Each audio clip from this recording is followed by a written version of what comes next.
I will give touch command or constraint on this assembly and select the components,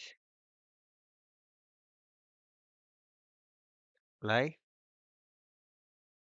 and OK.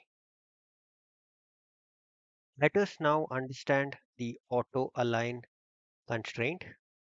Here I had added a touch constraint, and as you can see, this is the touch constraint. I will delete this and show you how auto align constraint works.